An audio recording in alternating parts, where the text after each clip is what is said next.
강의의 제목은 하나님의 이름 그리고 하나님의 속성에 대한 실론에 이제 들어가는 부분인데요. 자, 우리 또 들어가기 전에 교가를 힘차게 부르도록 하겠습니다. 자, 박수 치시면서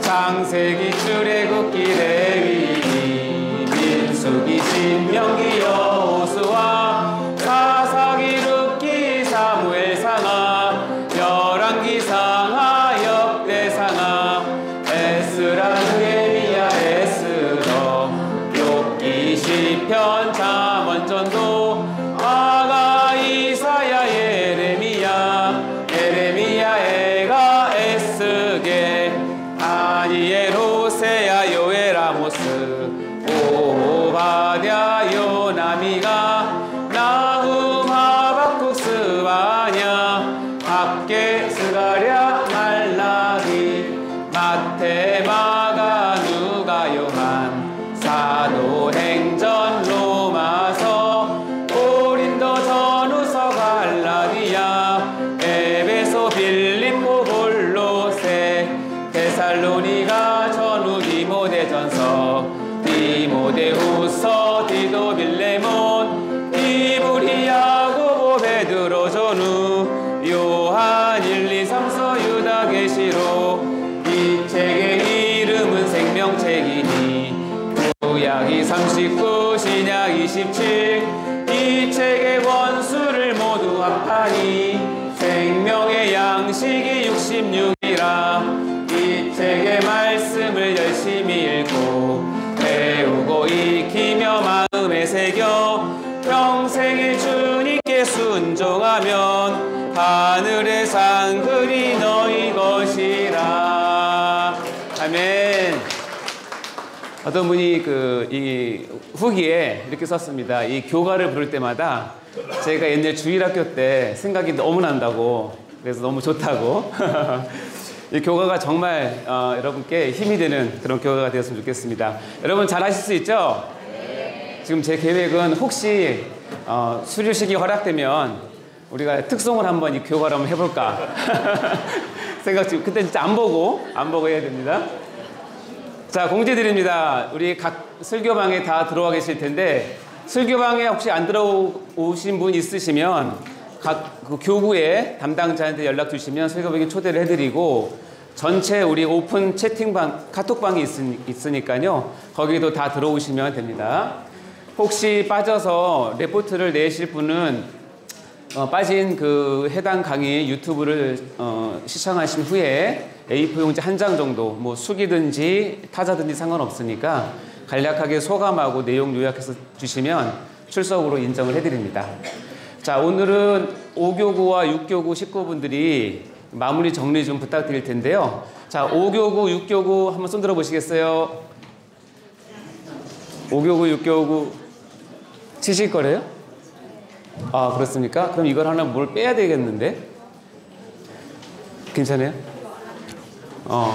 자, 여기에서. 네. 지금 뒤에서 간사님들이 보고 계시니까 조금만 참으시면 아마 해야 되지 않을까 싶습니다. 자, 5교구, 6교구 계신 분들 손 들어 주셨어요? 네, 끝나고 가실 때 여기 잠깐 줄 좀 맞춰주시고 쓰레기 좀 이렇게 치워주시면 이 자리가 그대로 금요일날 금요반 시작되는데 도움이 될 것 같습니다. 자, 오늘은 부활주일입니다. 예배 잘 들으셨죠? 은혜 많이 받으셨죠? 네, 저녁 예배 필참하시는 거 아시죠? 네, 한 분도 설교 우리 강의 들으시는 성도분들은 한 분도 빠짐없이 다 필참할 수 있도록 부탁드립니다. 자, 은혜로운 댓글 두 분 선정되셨는데, 자, 우리 박수로 먼저 축하드립니다. 자, 13교구의 황유미 집사님 어디 계십니까? 네, 저쪽에 계십니다. 우리 카페 쿠폰 주시기 바랍니다. 다음에 20교구 이시영 집사님 어디 계십니까? 저기. 어디요? 아니, 이건 20교구. 아, 이쪽 뒤에. 예, 계십니다. 네, 박수. 잠깐 댓글 나누도록 하겠습니다. 우리 13교구의 황유미 집사님은 이렇게 썼습니다. 성경이 더 좋아지고 말씀을 더 알고 싶은 시간이었습니다. 오래되어 커버가 벗겨진 성경책 책장 깊숙이 넣어두고 딸아이 교회 학교 성경책을 공유하여 사실상 기생한 거라고 되어 있는데 사용한 몇 년 동안 성경 통독할 때도 성경 외부로만 보다가 드디어 서점 방문해서 마음에 쏙 드는 성경책을 장만했습니다. 여기 한번 성경책 사진을 올려주신 것 같은데요. 그래서 이제 교환에 나온 말씀 구절 찾아서 필기도 하고 마음에도 새기고 입술에도 머물게 하고 사실 말씀 정리 노트는 설교 짝꿍이 하는 것을 보고 따라했습니다. 성경 오랜만에 책으로 보니 너무 좋으네요. 부끄러움. 목사님 말씀처럼 성경은 앱이 아닌 성경책으로 묵상하니 은혜가 배가 됩니다. 말씀으로 하나님을 믿는 것과 아는 일에 하나가 되어 온전한 사람이 되길 힘쓰겠습니다. 하고 옆에 이렇게 정말 하나님 본질부터 시작해서 쭉 성경을 정리하셨는데요. 너무나 아주 정말 귀한 자세인 것 같습니다. 성경책도 다 좀 보시고 이렇게 좀 정리를 하시면 각자 그거는 이렇게 해주시면 너무 감사하겠습니다. 좋은 그 도전을 한 것 같아서 황인희 미사님 뽑혔습니다. 네, 축하합니다. 네, 잘하셨습니다. 다음에 이식교구 이시영 집사님 책 읽겠습니다. 오늘 설교도 저의 기대 은혜는 넘쳐났습니다. 저는 통닭이 되어도 할 말이 없는 무익한 종이었지만 내 물질이 없어질 때, 내 삶이 힘들어질 때 하나님을 쪼아대는 싸나운 암탉과 같은 내 모습에 얼마나 누분이 났는지 모릅니다. 내 맘이다 이놈아 하실 때 안 돼요 왜요 하며 순종 못했던 제 모습이 얼마나 부끄러운지 하나님은 잘못했습니다. 박수 한번 해주세요. 정말 그 예화가 은혜가 되었다니 저도 너무 기쁘고요. 여러분 일주일 동안 통닭 드실 때마다 뭐 생각하라고 했죠? 치킨 먹을 때마다 내 맘이다 이놈아 하나님께서 나의 주인이심을 늘 기억하시기 바랍니다. 자, 복습해 봅시다. 우리 저번에 했던 것들인데 한번 정리해 보도록 넘어갈까요? 1번 시작. 성경에 대한 표현은 곧 하나님에 대한 고백입니다. 성경을 어떻게 대하느냐에 따라 신앙의 유무이 신앙 성공의 정도가 될 것입니다. 아멘. 그렇죠. 자, 2번도 굉장히 중요하죠. 2번 시작. 교회는 성경의 권위 아래에서 존재해야지 성경 위에서 권위를 행사합니다. 자, 여기 교회는 이란 말에 자기 이름을 넣어서 하면 마찬가지입니다. 자, 자기 이름 넣고 시작. 교회는 성경의 권위 아래에서 존재해야지 성경 위에서 권위를 행사합니다. 아멘. 3번 시작. 다른 만큼 드릴 수 있다. 따라서 우리는 반드시 하나님을 알아야 합니다. 반드시 하나님을 알아야 됩니다. 자, 4번 시작. 나의 신앙 대상에 대한 정확하고 공평한 신사역은 우리 신앙의 기본이며 나의 정체성에 대한 끊임없는 고백이다. 나의 하나님 주 여호와여 아빠 아버지 내가 사랑합니다. 아멘. 이 글씨 참 멋있죠? 어떻게 뭐라고 적혀 있습니까? 이 만화가 최철규 집사님이라는 분 계신데 저희 교회의 교인은 아니시고요. 제 환자분 중에 한 분이신데 이제 유튜브로 이걸 계속 들으시면서 지난번 강의를 듣고 이걸 써서 사진을 보내주셨어요. 너무 글씨가 힘이 있고 메시지가 잘 담겨 있는데요. 제 마음을 어떻게 잘 알았는지 이 구절에서 제가 강조하고 싶은 내용이 뭘까요? 그쵸. 힘써. 제가 이 작가님한테 말하지 않았거든요. 근데 글을 힘이라고 한 걸 강하게 써서 정말 우리가 하나님을 알기 위해서는 어떻게 된다? 힘써 하셔야 된다는 거. 그래서 이 글씨가 너무 예뻐서 일단 같이 나누었습니다. 이분은 혹시 아시길래 모르겠는데 만화 철로 역정을 쓰신 작가님이세요. 네.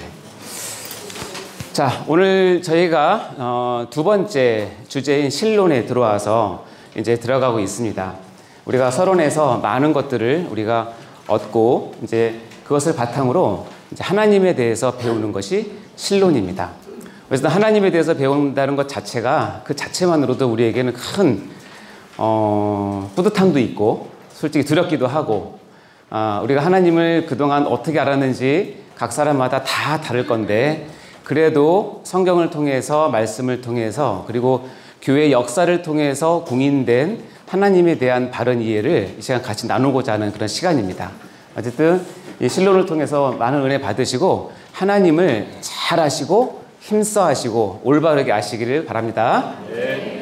자, 하나님을 안다라고 하는 것은 일단 피조물인 우리가 넘볼 수 없는 영역이긴 해요. 왜냐하면 하나님이라고 하는 그 무한 광대하신 분이 나라고 하는 피조물 한 사람에게 자신을 우리에게 알려준다고 하는 그 자체가 엄청나게 큰 은혜이고, 그것은 정말 은혜라는 단어 외에는 설명할 수 없거든요. 자, 그런데 이제 우리 입장에서는 인간으로 태어나서 내가 생각을 하고 사고를 하고 살아가는 과정 가운데서 어쩔 수 없이 인간은 하나님의 형상을 가지고 태어났기 때문에 본능적으로 이 신에 대한 감각이 사람마다 다 있습니다. 그것을 뭐라고 얘기했냐면 신에 대한 선천적 지식이라고 얘기를 해요. 그거를 본유적 지식이라고 얘기합니다. 이것은 사회주의 사회에 사는 사람들이나 공산주의 사는 사람들이나 아니면 자본주의에 사는 사람들과 관계없이 모든 인간은 자신의 삶과 삶의 여정을 통해서 이 나를 창조하신 어떤 신에 대한 감각이 항상 있습니다. 이것은 부인할 수 없어요. 본능이에요. 그렇게 해서 얻은 지식을 우리가 선천적 지식이라고 얘기를 합니다. 하나님에 대한 선천적 지식.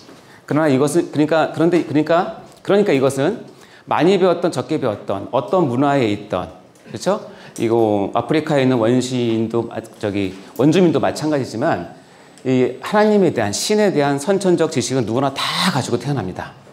자, 이것은 이제 베이스가 되는 것이고, 이것을 저번 시간에 서론 시간에 제가 종교심이라고 얘기를 했어요.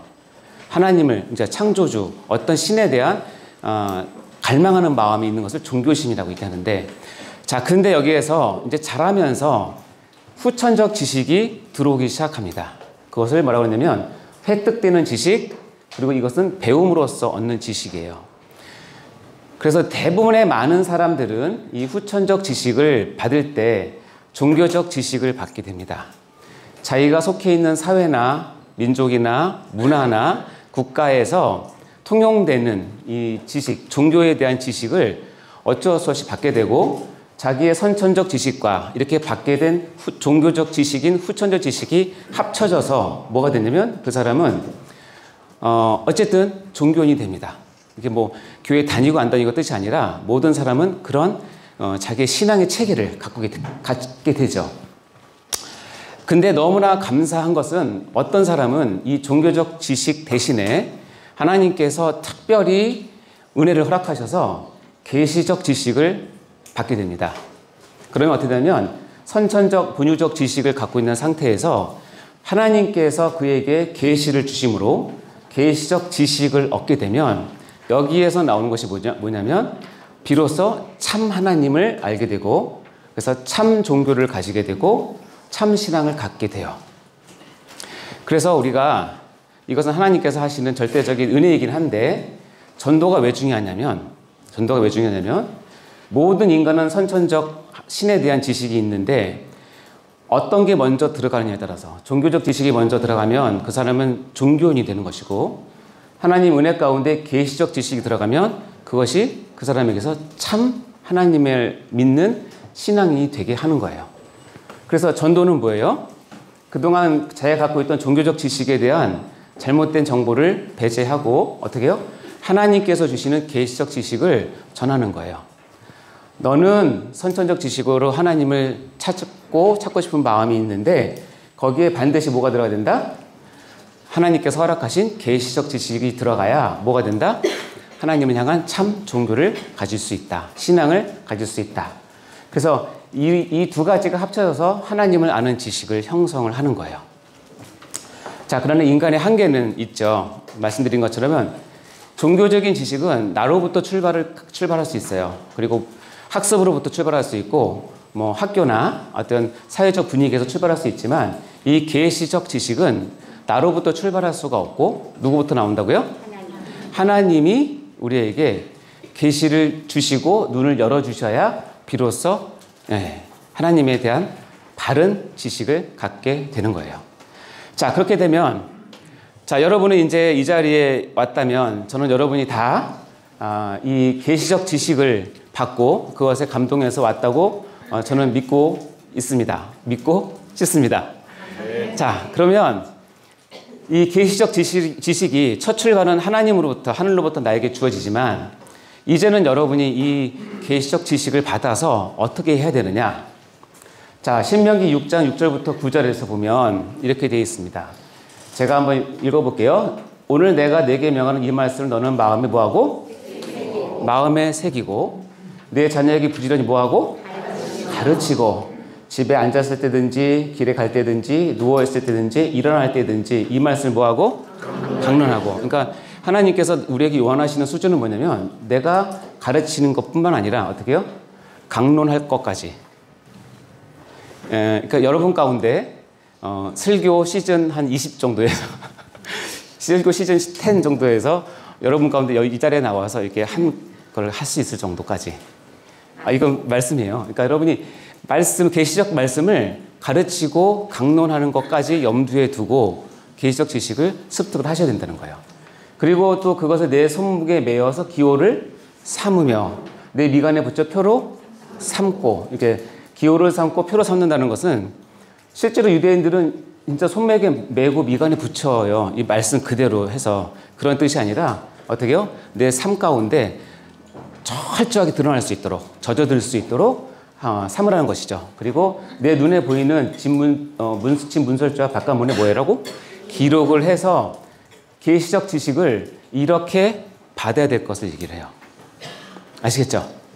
자, 우리가 그동안 계시적 지식은 처음 내가 하나님을 뜨겁게 만나는 거기에서 그치면 안 되고 거기에서 출발을 해서 새기고 가르치고 강론하고 삼고 기록하고 이런 과정들이 여러분 가운데 늘 있어야 돼요. 그래야 무엇을 알 수 있냐면 하나님을 아는 지식이 여러분에게 차곡차곡 쌓여지게 되고 기초가 잡혀지게 되는 것입니다.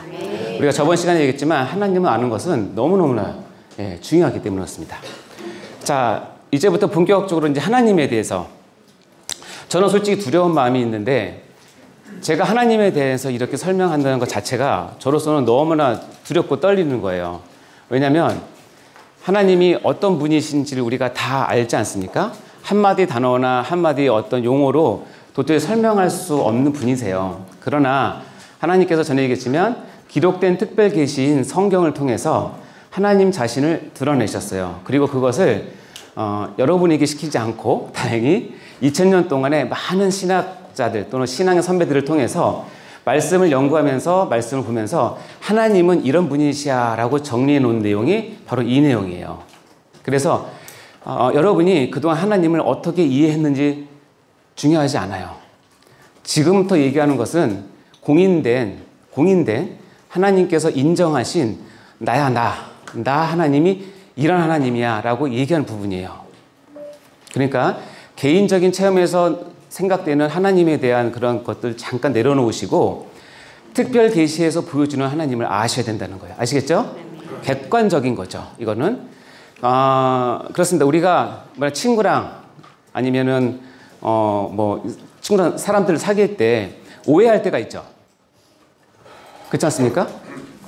저 친구가 나에 대해서 험담하는 것 같고 나에 대해서 안 좋은 얘기하는 것 같고 나를 손에 입힐 것 같다라고 생각을 해서 그렇게 대했는데 어느 날 어느 사건 어느 시점을 통해서 저 친구가 나를 정말 위하는구나, 나를 정말 사랑했구나, 그리고 나에게 유익을 주기 위해서 노력을 많이 했던 친구라는 것을 딱 깨닫는 순간 그 친구를 바라보는 눈이 어떻게 되죠? 확 달라지죠. 너무너무 귀하고 너무너무 사랑스럽고, 그렇죠? 정말 저 친구 내가 평생 같이 하고 싶다는 마음이 들 정도로 되는 거예요. 자, 이 시간 하나님에 대한 여러분이 그동안 가지고 있던 오해가 있다면 이 시간 이것을 통해서 푸셔야 돼요. 그래서 이것을 풀었을 때 하나님이 정말 사랑스럽고 하나님이 정말 내가 평생 모시고 살 수 있는 그분이라는 것을 이제 깨닫게 되는 거죠. 그런 은혜가 임하시기 바랍니다. 자, 성경인 특별계시를 통해서 보여주는 하나님은 크게 네 가지만 일단 소개합니다. 첫 번째 뭐예요? 두 번째는 세 번째는 네 번째는 네, 하나씩 보도록 하겠습니다. 하나님은 순수한 영이세요. 순수. 그야말로 색깔로 따지면 단색이에요. 잡색이 아니에요. 하나님은 카멜레온처럼 하나님이 유리할 때는 이런 색으로, 하나님이 좀 불리할 때는 저런 색으로 이렇게 변하시는 분이 아니에요. 하나님의 색은 정해져 있어요. 단색이에요. 그래서 하나님은 우리가 하나님을 안다라고 할 때 우리도 단색이길 원하세요. 이해되시죠? 우리는 근데 살다 보면 그렇지 않잖아요? 근데 하나님은 원래 순수하신 분이기 때문에, 순수한 영이시기 때문에 단색을 가지고 계세요. 단색을. 하나님은 순수한 영이라는 건 요한복음 4장 24절에 나와 있습니다. 읽어볼까요? 시작. 하나님은 영이시니 예배하는 자가 영과 진리로 예배하는지라. 하나님은 영이시라고 얘기를 합니다.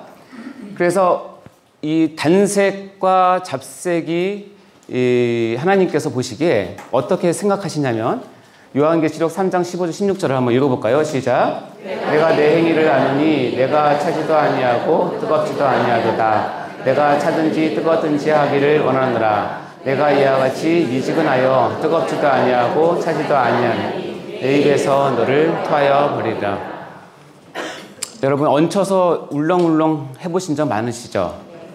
지난주에 토해 보신 적이 있는지 모르겠는데 어떤 음식이나 뭐가 잘못 들어오거나 내가 음식을 먹었는데 스트레스를 확 받았거나 음식이 상했거나 그러면 내 속에서 안 받죠? 막 그 울렁울렁하면서 토하고 싶죠? 그렇죠? 그때 토했을 때 어때요?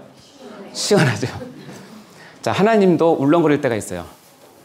여러분을 보고 싶어서 울렁거리는 게 아니라 여러분이 단색을 안 취하고 하나님께서 잡색을 취할 때 하나님께서 뭐냐면 네가 차든지 뜨겁든지 했으면 좋겠다. 네가 뭐해서? 미지근해서 뜨겁지도 않고 차지도 아니하니까 나 너를 뭐 하고 싶다? 토하고 싶다. 이 구절에서 하나님의 마음을 읽으시면 돼요. 나는 순수한 영이고 단색이니 너도 나에 대해서 단색이길 원해. 그래서 내가 어느 상황에서 내가 유리할 때는 이 색, 내가 불리할 때는 저 색, 응? 내가 뭐가 필요할 때는 또 다른 색깔, 자꾸 변하는 것은 순수한 영이시고 단색이신 하나님 입장에서는 역겨운 거예요.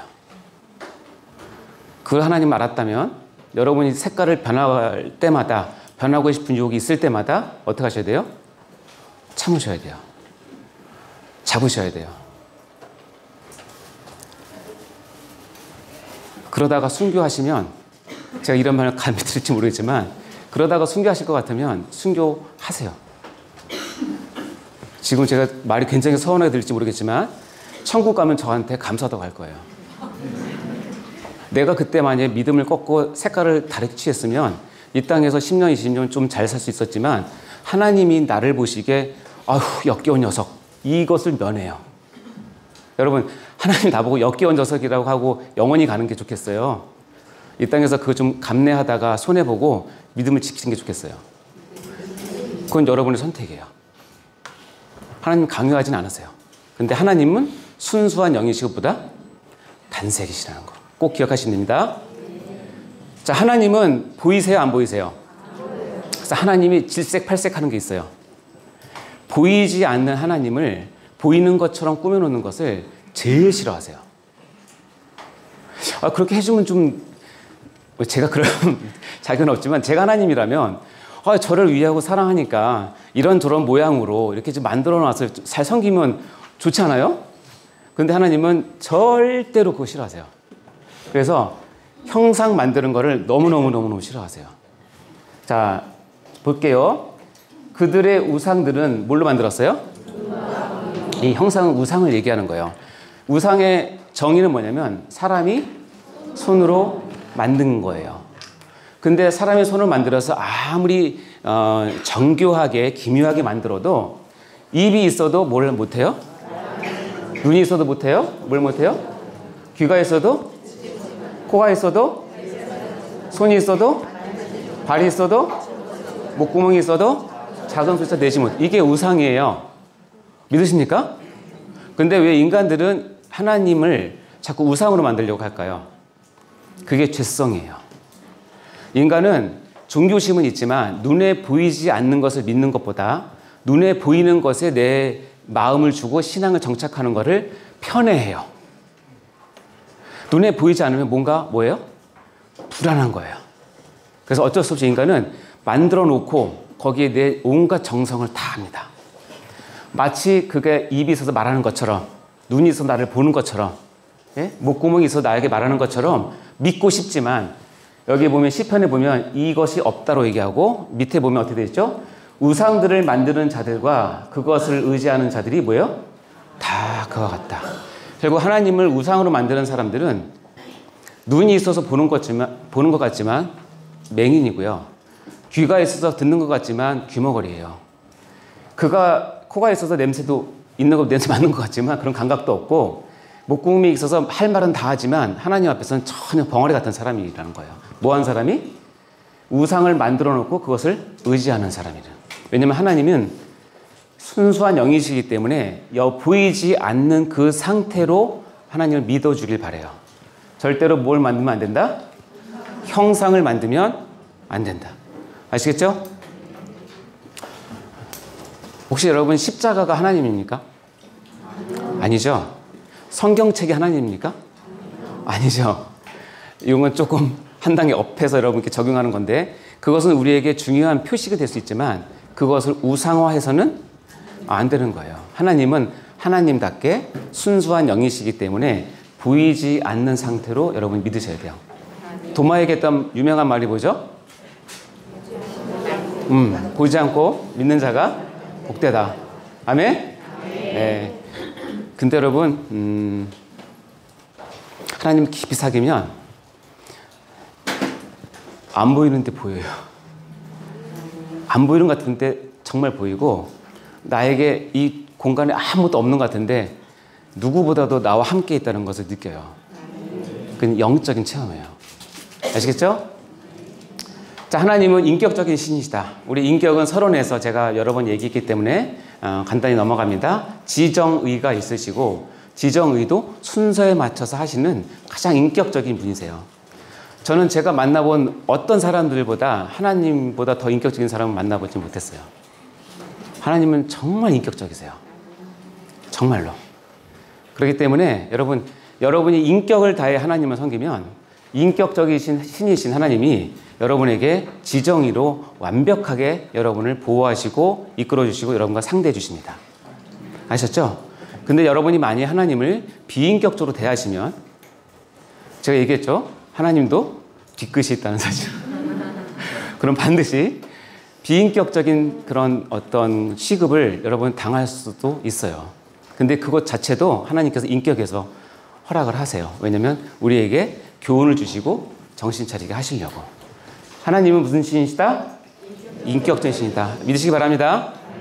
그렇게 하려면 어떻게 해요? 여러분이 인격적인 신앙을 하셔야 된다는 거. 아셨죠? 자, 세 번째는 하나님은 무슨 신이시다? 한마디로 뭐다? 네, 전능하신 하나님. 전능이 뭡니까? 예, 못하시는 것이 없는. 저는 올마이티잖아. 올마이티. 못하실 것이 없는. 하나님은 이제 이렇게 보는데 무한완전한 신이신데, 우리의 어떤 체계와 우리의 관점을 넘어서 이것을 좀 나눠서 얘기하는데, 시간적으로 한계가 없다라고 표현을 하기도 하고요, 공간적 측면에서 한계가 없다라고 표현하기도 하고, 능력의 한계가 없다, 이렇게 이 세 개를 다 합쳐서 무한완전한 신이다라고 이야기를 합니다. 자, 제가 이제 여러분 시간적으로 한계가 없다는 걸 여러분께 말씀을 드리는데, 시간적으로 한계가 없다는 것을 여러분이 들었을 때 어떤 느낌이세요? 상상이 잘 안 되시죠? 상상이 잘 안 되는 이유는, 우리는 시간과 공간에 매여 있고 여러분이 사는 이 시간에 딱 규정되어 있기 때문에 이 시간을 초월해서 무엇인가를 생각하는 것은 상당히 고도의 훈련이 필요하기도 해요. 그러나 하나님 영역에서는 시간에 매여 있지 않고 시간을 창조하신 분이고 시간을 이끄시는 분이기 때문에 시간에 매여 있지 않으세요. 그 하나님의 수준과 지금 시간에 딱 매여 있는 나의 수준이 만났을 때는 마치 어떤 거냐면 아주 뛰어난 대학 교수와 개미 한 마리가 만난 것보다 더 큰 차이예요. 이해할 수 없어요. 근데 하나님은 본인이 시간적으로 한계가 없다는 것을 우리에게 설명을 해주는데 이렇게 설명을 해주세요. 요한복음 8장에 보시면 이렇게 합니다. 너희 조상 아브라함은 나이 볼 때를 즐거워하다가 보고 기뻐하였느니라. 그러니까 유대인들이 기가 차는 거예요. 유대인들이 내가 아직 50도 못 되었는데, 이때 뭐 예수님이 한 30 몇 살 되셨, 30대 초반이잖아요. 50대 초반도 50대도 못 되었는데 아브라함을 보았느냐라고 물어보는 거예요. 지극히 이성적이고 과학적인 질문이죠. 그렇죠? 여러분 유대인들의 마음, 유대인 너무 미워하지 마세요. 유대인의 마음 이해하세요. 지금 눈에 보이는 30대 초반의 젊은 청년이 와서 아브라함이 나이대를 볼 것 즐거워했다고 이렇게 얘기를 하니까 기가 차니까 물어보는 거예요. 너 아브라함 봤냐? 근데 예수님 대답이 이렇게 말씀하시는 거예요. 예수께서 이르시되 진실로 진실로 이거는 뭐예요? 분명한데 내가 다시 한번 강조하는데 너에게 이르노니 아브라함이 나기 전부터 내가 있느니라. 이 구절이 이해가 되십니까? 이해가 되세요? 그럼 여러분은 시간적으로 한계가 없으신 하나님에 대한 그런 이해가 이제 들어오기 시작하는 거예요. 아브라함이 나기 전부터 내가 있느니라. 우리는 믿음의 눈으로 봤을 때 당연하지. 하지만 유대인들은 이 이야기를 들었을 때 신성모독이다. 그래서 이 뒷구절에 가면 이제 예수 저놈 죽여야겠다라고 결정하게 돼요. 왜냐하면 시간을 초월하신 하나님, 왜냐하면 예수님이 하나님이시기 때문에. 근데 여러분 진실로 진실로라고 얘기한 거 봐서는 하나님께서 내가 아브라함 전부터 있었던 하나님이라는 것을 알려주고 싶지만 얘기를 해도 이 사람들이 못 믿는 거죠. 자, 똑같은 말인데 이렇게 됩니다. 나는 아브라함의 하나님이요 이삭의 하나님이요 야곱의 하나님이라 하신 것을 읽어보지 못하였느냐? 하나님은 죽은 자의 하나님이 아니요 뭐예요? 살아있는 자의 하나님이다. 이거를 여러분 생각을 좀 높여서 하나님의 입장에서 보세요. 하나님은 시간을 초월하세요. 그러니까 하나님의 눈은 태초부터 시작해서 종말까지 한눈에 보세요. 그러니까 어떻게 되면 아브라함도 지금 내 앞에 있고 이삭도 내 앞에 있고 야곱도 내 앞에 있어요. 그래서 하나님 앞에서는 죽은 자의 하나님이 아니에요. 미리 죽었지만 우리 입장에서 보면 우리 할아버지가 10년 전에 돌아가셨지만 하나님 입장에서는 그 할아버지 여전히 나에게 살아있는 거예요. 그러면서 뭐래요? 살아있는 자의 하나님이시다 라고 얘기해요. 그래서 아브라함의 하나님, 이삭의 하나님, 야곱의 하나님이랑 이 아주 대표적인 관용어군, 이 말은 뭐냐면 나는 시간을 초월한 하나님이야. 너희와는 달라. 그리고 아브라함, 이삭, 야곱 지금 내 눈앞에 있어. 그들은 지금도 살아있어 라고 얘기하는 거예요. 그래서 누가복음 볼까요? 이제는 한 단계 더 나갑니다. 같이 읽어보겠습니다. 시작.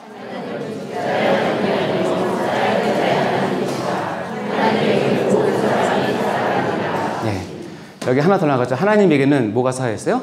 모든 사람이 살아있어요. 다 돌아가셨는데요. 이건 우리 입장이고 하나님 입장에서는 이 땅에 온 모든 사람은 하나님의 눈앞에서 다 살아있는 걸로 아시는 거예요. 그리고 그렇게 취급을 하세요.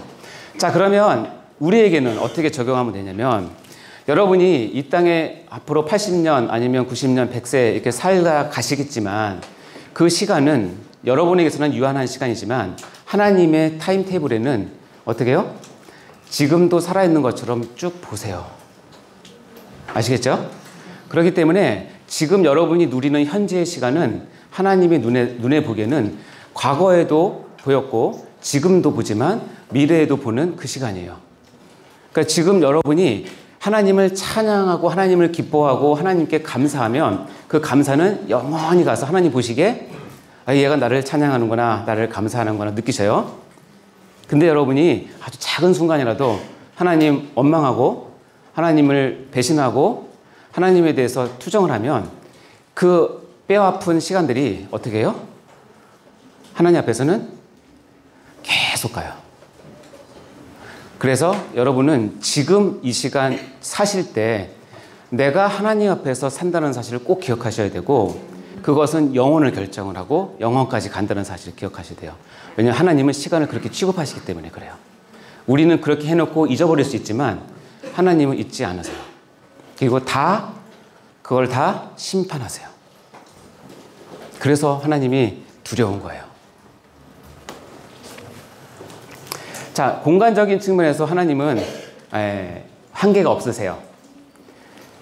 자, 여기 보실까요? 읽어볼까요? 예레미야 23장 말씀인데요. 시작. 여호와의 말씀이라. 나는 가까운 데 있는 하나님이요 먼 데 있는 하나님은 아니냐. 여호와의 말씀이라. 사람이 내게 보이지 않으려고 누가 자신을 은밀한 곳에 숨길 수 있겠느냐. 여호와가 말하노라. 나는 천지에 충만하지 아니하냐. 믿으십니까?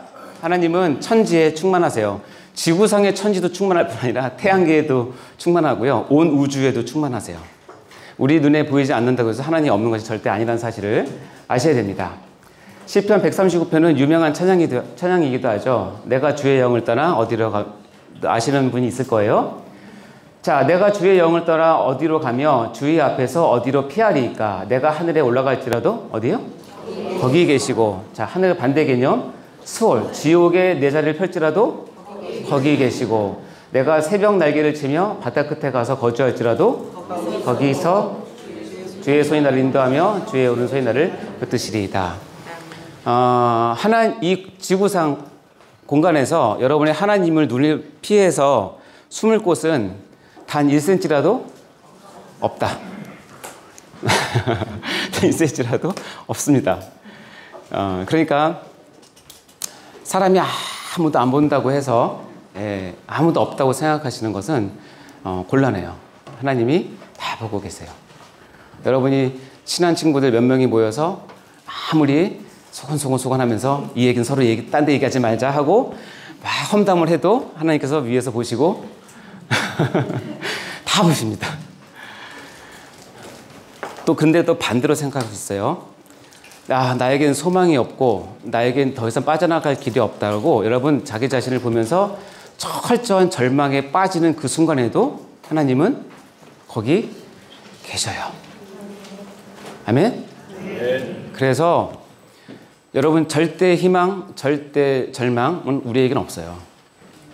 그저 하나님 앞에 있을 뿐이에요. 왜냐하면 하나님은 시간도 우리를 초월하시지만 공간도 초월해서 계시기 때문에 여러분이 어느 곳에 계시든지 하나님은 거기에 계신다. 자, 하나님의 능력에 한계가 없어요. 이거는 우리가 특별 계시를 하면서 초자연 계시 이렇게 하면서 쭉 얘기했었잖아요. 기이한 일을 행하는 자가 누구냐면 하나님이세요. 하나님은 능력에 한계가 없으세요.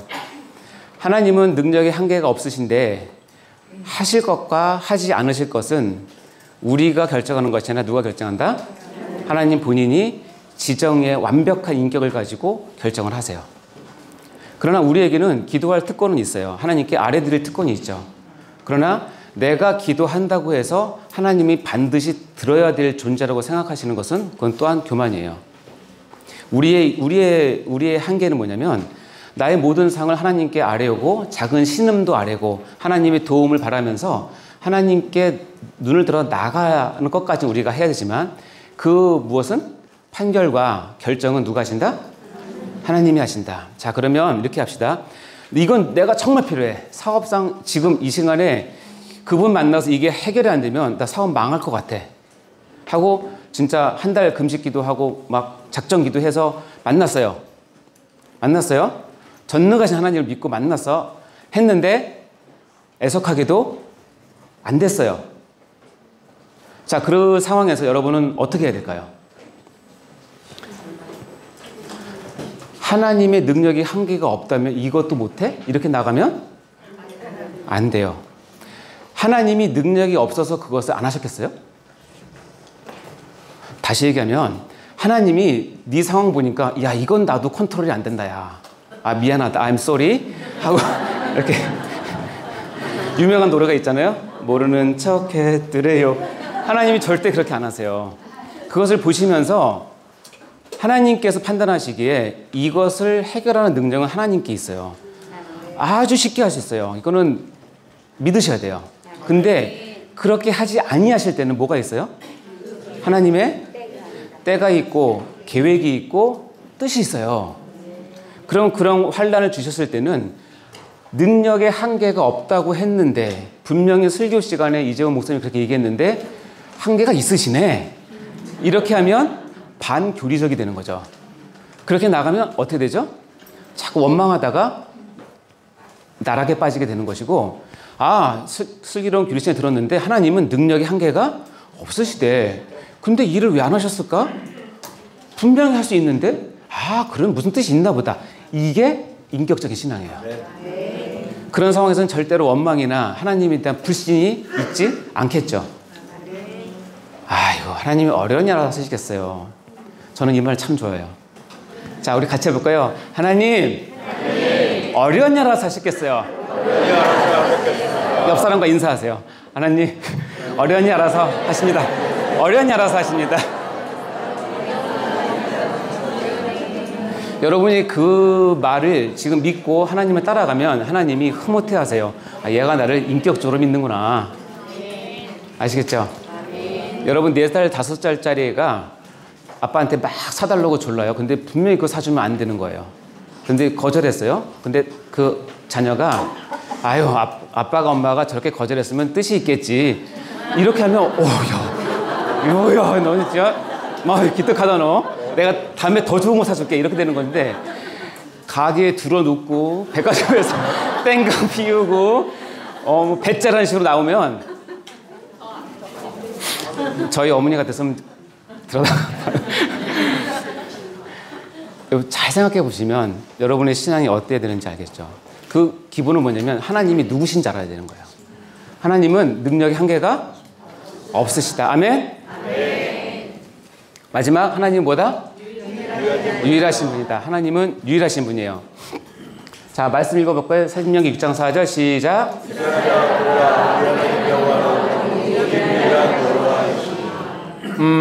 조금 이따 이제 하나님 속성을 할 때 나오는데 똑같은 얘기입니다. 하나님을 우리가 신이라고 부르면 세상에 다른 신은 없어요. 근데 우리 통념상 이신, 저신, 잡신, 다 이를 신이라고 부르면 실은 우리가 하나님을 신이라고 부르면 안 돼요. 하나님은 뭐다? 유일한 신이에요. 그리고 다른 말로는 이런 신은 없어요. 정말 이런 신은 없어요. 정말 하나님을 알면 할수록 진짜 매력, 진짜 너무 좋아요. 너무 멋있어요. 여러분 다 느끼시기 바랍니다. 이런 하나님은 없어요. 유일하세요. 그래서 내가 신으로 모실 분은 한 분, 유일한 여호와 한 분이세요. 아시겠죠? 유일합니다.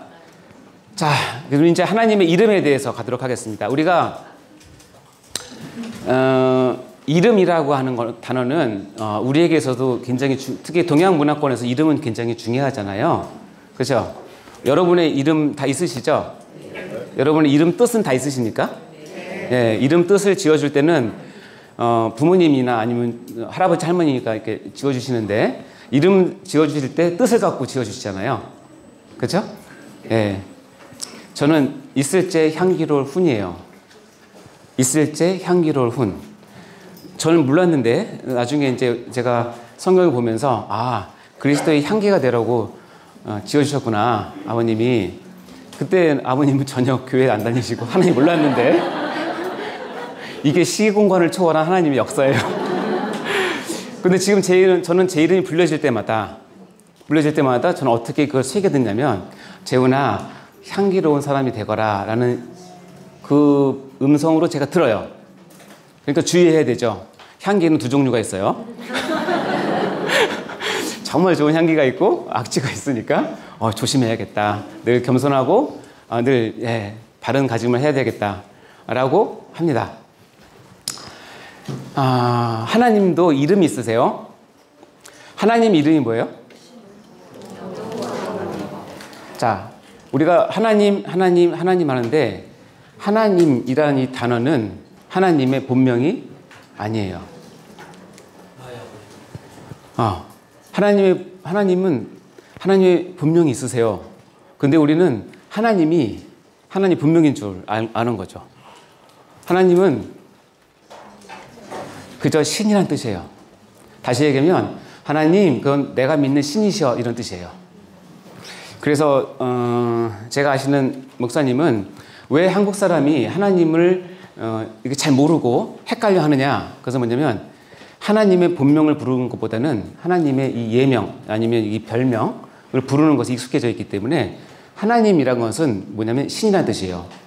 그래서 이 신이라는 이름은 여러 가지가 있어요. 그래서 천주교에서는 하느님 이렇게 부르기도 하고 다른 종교에서는 하늘님 이렇게 부르기도 해요. 그것은 의미가 조금 다르긴 하지만 결론은 뭐냐면 내가 믿는 신이시여라는 뜻이에요.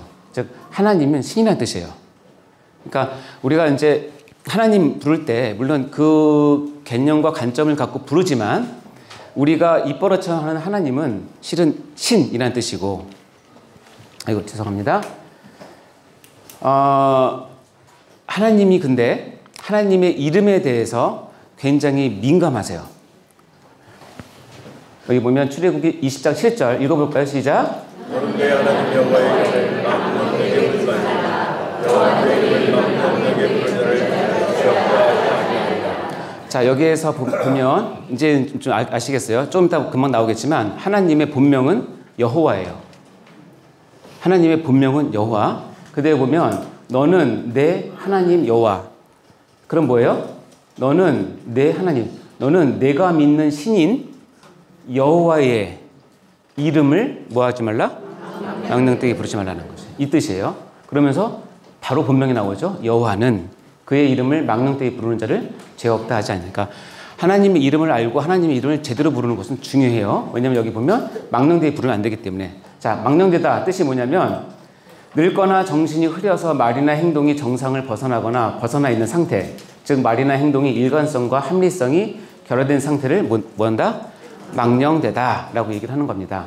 예를 들어서 이겁니다. 전에 보셨는지 어제 할아버지가 치매에 걸리지 않는 법이라는 책을 사오셨다.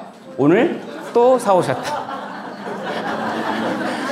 이 책을 사왔는데 또 치매에 걸려서 또 사오셨다. 이게 이제 망령되게 부를 건데. 자, 하나님의 본명은 뭐라고요? 여호와. 실은 여호와라는 이름이 히브리 원어에서는 적혀 있지만 첫 발음을 유대인들이 잃어버렸어요. 왜냐하면 하나님이 유대인이 그건 좀 배워야 돼요. 유대인들이 하나님을 너무너무나 공경하고 경외하고 두려워하니까 이름을 적어놓고 이 이름이 나오면 발음을 안 해요. 내 함부로 내 이 혀에서 이 혀에서 내가 하나님의 본명을 불러?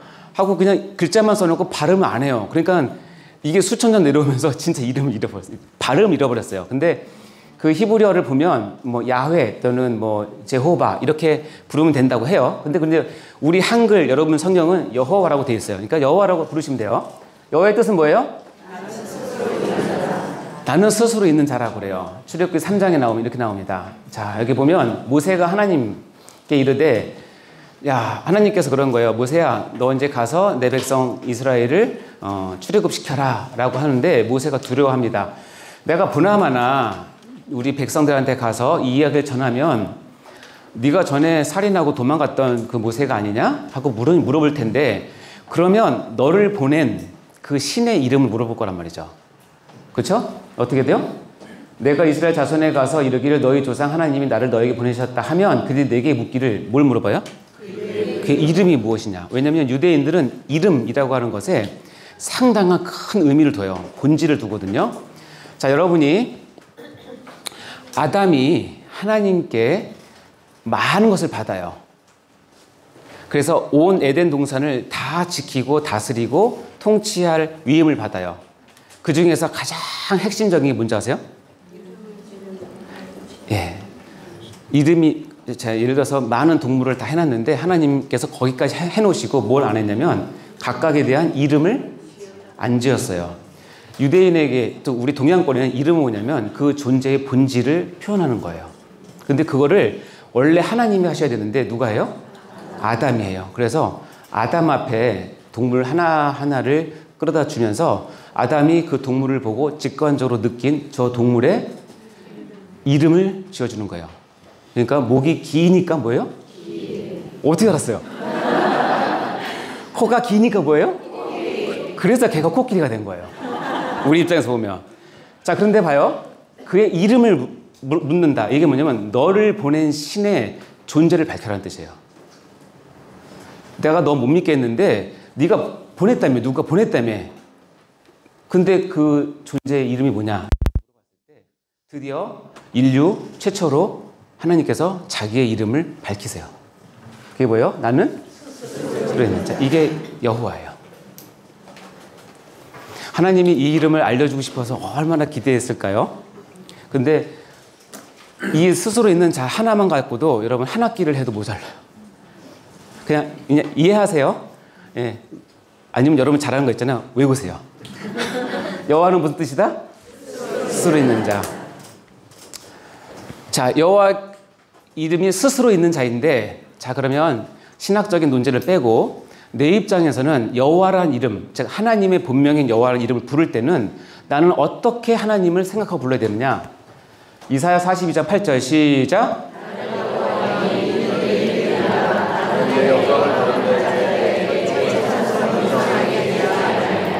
하나님께서 직접 특별계시를 통해서 말씀하셨어요. 나는 뭐다? 이 여호와가 뭐예요? 내 이름이야. 자, 이제 이해되셨죠? 하나님 스스로 자기 이름을 밝히셨어요. 나 여호와야. 내 이름은 여호와야. 그렇게 불러다오. 이렇게 했는데, 그러면서 바로 이어나오는 게 뭐냐면, 네가 여호와라는 이름을 부를 때마다 항상 생각할 게 있는데, 나는 내 영광을 다른 자에게, 내 찬송을 우상에게 주지 않는 여호와라는 뜻이에요. 여호와라는 이름 자체는 하나님만 갖고 있는 뭐예요? 독점적인 하나님이심을 아셔야 돼요. 되게 쪼잔하시죠, 하나님? 그렇게 생각하십니까? 아, 그게 많이 가지신 분이 좀 나눠주지. 영광도 나눠주고, 뭐, 이신 저신 다 이렇게 해서 그냥 친구끼리 같이 모여 살면 좋겠는데, 절대로 하나님 그러지 않으세요. 하나님은 내 이름이 여호와야. 이 뭐냐면, 너는 나만 사랑해야 돼. 너는 나에게만 영광을 돌려야 돼. 너는 나만 찬송해야 돼. 이게 여호와라는 이름이에요. 그래서 그렇게 하기 위해서 나는 스스로 존재하는 자라는 뜻이에요. 그래서 여호와의 이름을 부르면서 영광과 찬송을 여기저기 남발하면 하나님 보시기 어떻다? 역겹다. 하나님 마음을 이해하셔야 됩니다. 독점적이신 하나님이요. 이름을 통해서 알 수 있어요. 어떤 사람은 배타적이라고 얘기하는데 배타적이라는 말보다는 독점적인 게 더 좋을 것 같아요. 배타적인 부분도 분명히 있죠. 하나님은 절대로 영광과 찬송 우상에 주지 않아요. 왜냐하면 우상은 다 가짜이기 때문에. 신이 아니기 때문에. 그래서 이 여호와라는 이름으로 하나님이 자기를 계시하세요. 여러분 이거 들어보셨습니까? 여호와 스스로 계신 자, 독점적인 하나님이 그 뒤에다가 이런 말을 붙여서 나는 이런 하나님이라는 걸 알려주세요. 여호와, 여호와, 여호와, 여호와, 여호와, 여호와. 네, 이런 것들이 우리 성경책에 쭉 나옵니다. 자, 그러면 여호와 일의 뜻은? 빨리 할게요. 여호와께서 뭐 하신다? 네, 여호와께서 준비하신다. 여러분의 삶을, 여러분의 인생을 준비하세요. 미리 준비. 여러분 많이 느끼지 않습니까? 여호와 이래. 여호와 샬롬. 여호와는 평강이시다. 우리 기도원에서 얘기 들었죠? 내가 하나님을 보았으나 하나님을 보았는데 안 죽고 있어. 샬롬 이겁니다. 모든 사람은 하나님 앞에 섰을 때 하나님 얼굴을 보고 나서는 죽어야 돼요. 이 땅에서 뿐만 아니라 하나님의 심판대 앞에서 하나님의 그 기준에 못 미치면 하나님의 얼굴을 보고 바로 죽습니다. 어디로? 지옥에 가서 하나님과 떨어지죠. 거기서 영원히 살게 됩니다. 죽은 상태로. 자, 여호와 니시, 여호와는 승리의 깃발. 여호와 산마는 뭐예요? 하나님 거기 계시다. 그 성경 말씀은 여러분 교재에 다 나와 있습니다. 시간이 없어서 여러분 각 찾으시면 됩니다. 여호와 라파는 뭐예요? 치료하시는 하나님이다. 여호와 체바오트는 만군의 천군 천사의 모든 군대 조직을 총수갈하시는 군 최고 사령관 만군의 여호와다. 그래서 여호와란 이름, 즉 스스로 계신 분인데 모든 영광과 찬양을 독점하실 분인데 그분은 여호와 이레가 되시고 샬롬이 되시고 니시가 되시고 산마가 되시고 라파가 되시고 체바오트가 되신다라고 하면서 이름을 통해서 내가 어떤 하나님을 임을 이렇게 계시를 하는 거예요. 보여주는 거예요. 아시겠죠? 자, 그러면 한 가지 합시다. 여기서 여호와의 이름을 망령되이 한다라고 한다면 여호와 샬롬을 예를 듭시다. 여러분이 어떤 상황에서 샬롬을 잃어버리고 평강을 잃어버리고 불안함과 걱정과 근심과 이렇게 휩싸여 있으면 그것은 여호와의 이름을 지금 뭐 하고 있는 거예요? 망령되이 잃고 있는 중이에요. 여러분이 신기한 거는 사복음서에 보면 예수님이 별거 아닌 것 갖고 화를 내세요. 왜 너 나 안 믿니? 이거 갖고 화를 내세요. 예를 들어 예수님이 너무 사역에 피곤하세요. 육신을 갖고 이 땅에 오셨기 때문에 사역하시고 나면 피곤하죠. 그러니까 어떻게 해요? 배를 타고 갈릴리 이편에서 저편으로 갈 때 배 고물에서 주무세요. 그때 뭐가 나타나요? 풍랑이 나타나요. 풍랑이. 근데 막 정신없이 풍랑이 나타나요. 그 배에는 어부 출신의 제자가 4명이나 타고 있는데 불구하고 제어가 안 돼요. 그러니까 마지막 최후선이 뭐예요? 예수님을 깨워요. 그때 예수님이 일어나서 얼마나 짜증나겠어요. 예수님을 너무 그렇게 보지 마시고 짜증 많아. 힘도 죽겠는데 깨우니까 한마디 이게 뭐예요? 왜 너 믿음 없냐는 거예요. 지금 제자들은 뭐 하고 있냐면 여호와 샬롬의 이름을 망령되이 잃고 있는 중이라서 그런 거예요. 아시겠죠? 여기 있는 내용들을 여러분 그냥 지식적으로 아는 게 중요한 게 아니에요. 나를 위해서 준비하신 하나님을 믿으셔야 돼요. 네, 준비 안 됐다고 여러분이 불법을 아니면 다른 것을 통해서 이렇게 하려고 하면 여호와 이레라고 하는 이름을 지금 망령되이 잃고 있는 중이에요. 하나님께서 얘기했죠. 아까 반드시 죄 없다 하지 않겠다. 하나님 이름을 아는 것이 실은 두려운 거예요. 왜냐하면 이름을 계시하셨다는 것은 네가 이제는 이 이름을 내 이름에 맞는 삶을 내 앞에서 살아내야 된다는 것을 동시에 명령하시는 거예요. 이 내용을 알아서 줄긋기 해서 100점 맞는 거는 의미가 없어요. 이 이름 하나하나가 내 삶 가운데 이것이 뭐가 되어야 돼요? 순종함으로 온전하게 이루어져야 하나님의 이름을 뭐 하는 거예요? 높여드리는 거예요. 자, 이제 마지막 하나님 속성에 대해서 보겠습니다. 이거 지금 엄청나게 빨리 나갑니다.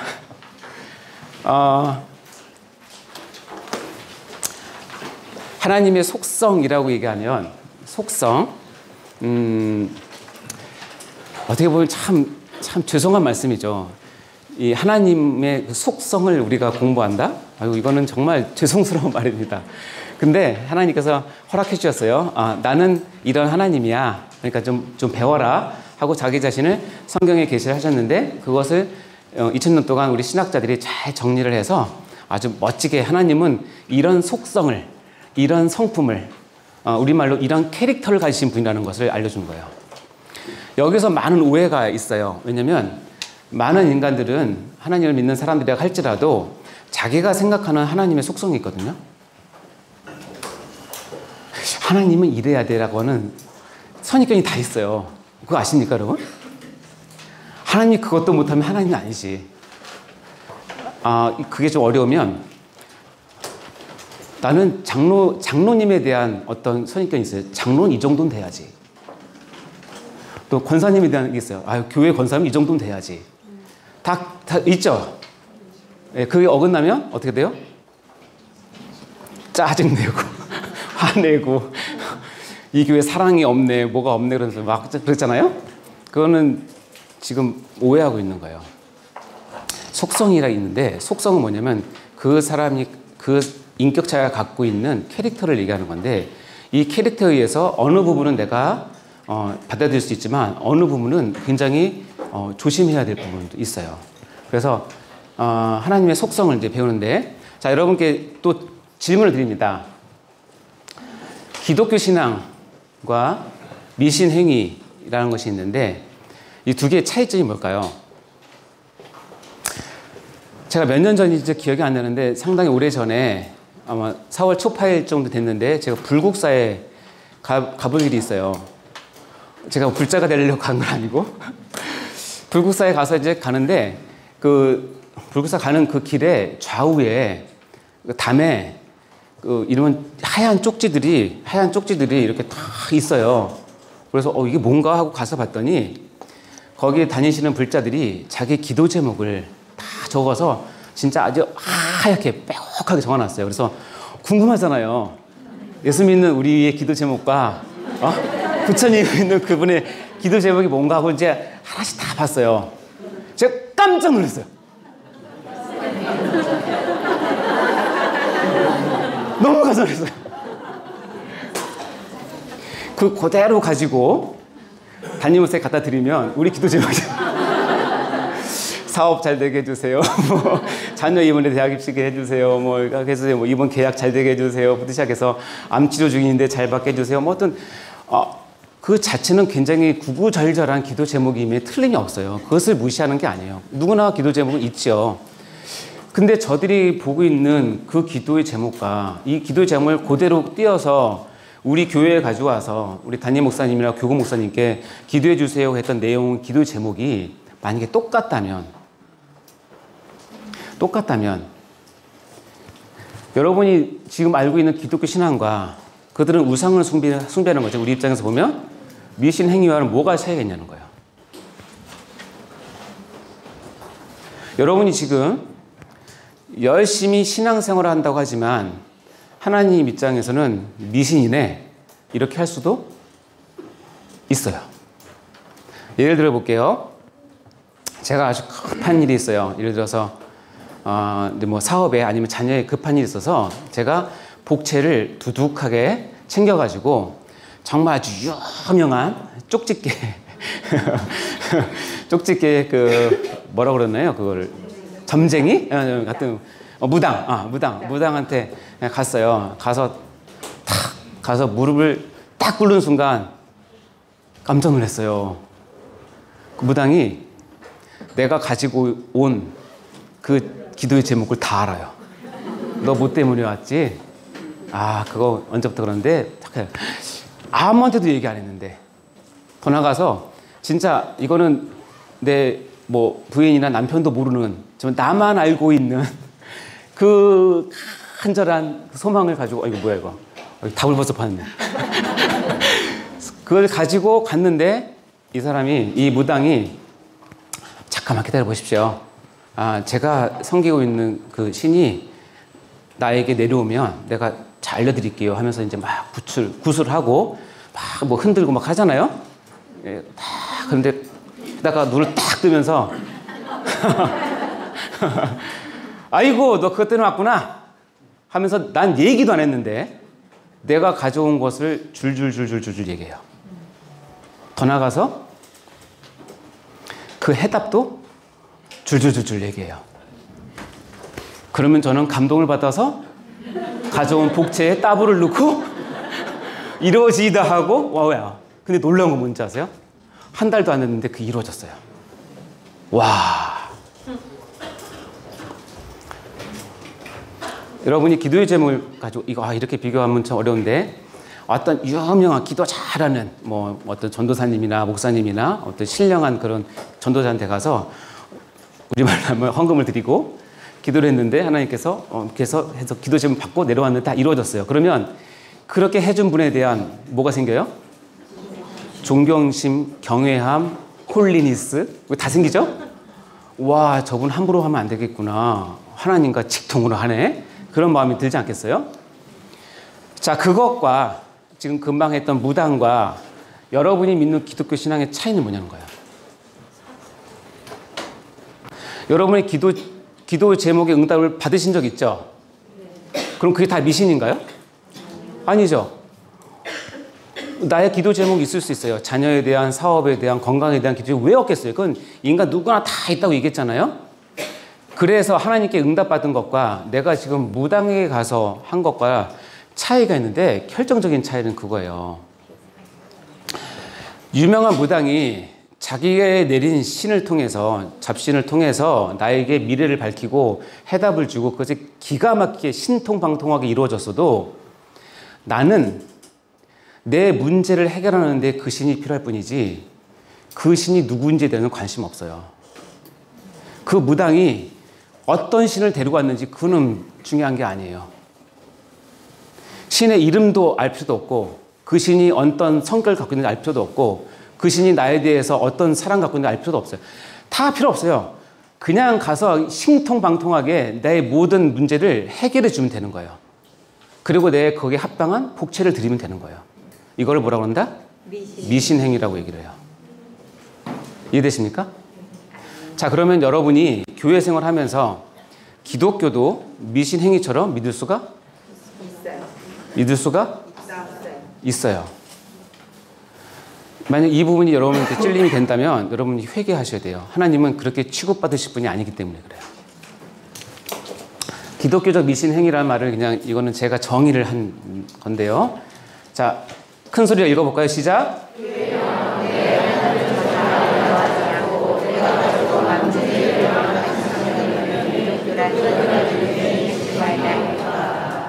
아멘. 긴격적인 신앙은 나를 상대하는 하나님, 신을 알아야 돼요. 교제가 있어야 되고 교류가 있어야 되고 내가 그분과 사랑을 나누고 눈물도 나누고 꿈도 나누고 이런 교제가 있는 것을 기독교 신앙이라고 얘기를 해요. 근데 하나님을 내가 교회에 나와요. 그래서 내 문제가 급해요. 그래서 하나님을 찾아요. 근데 하나님이 어떤 분인지를 관심이 없어요. 그분의 이름이 뭔지도 관심이 없고 그분의 캐릭터가 어떤지 관심도 없어요. 그분의 계획도 뜻도 관심이 없어요. 그냥 나 지금 급하니까 내 문제 해결만 해주면 이제 하나님 오케이 이제 들어가십시오. 나머지는 내가 알아서. 그리고 내가 부를 때 꼭 나오셔야 돼요. 안 나오시면 금식 들어갑니다. 안 나오면 헌신합니다. 이런 식으로 하나님을 취급한다면 하나님이 돈에 미치신 것도 아니고 여러분의 사랑에 굶주리신 분도 아니에요. 여러분 하나가 있으나 없으나 여러분 하나님은 눈 깜짝도 안 하세요. 그런 식으로 취급해서 여러분 교회 다니신다면 지금 하나님을 뭐로 취급하는 거예요?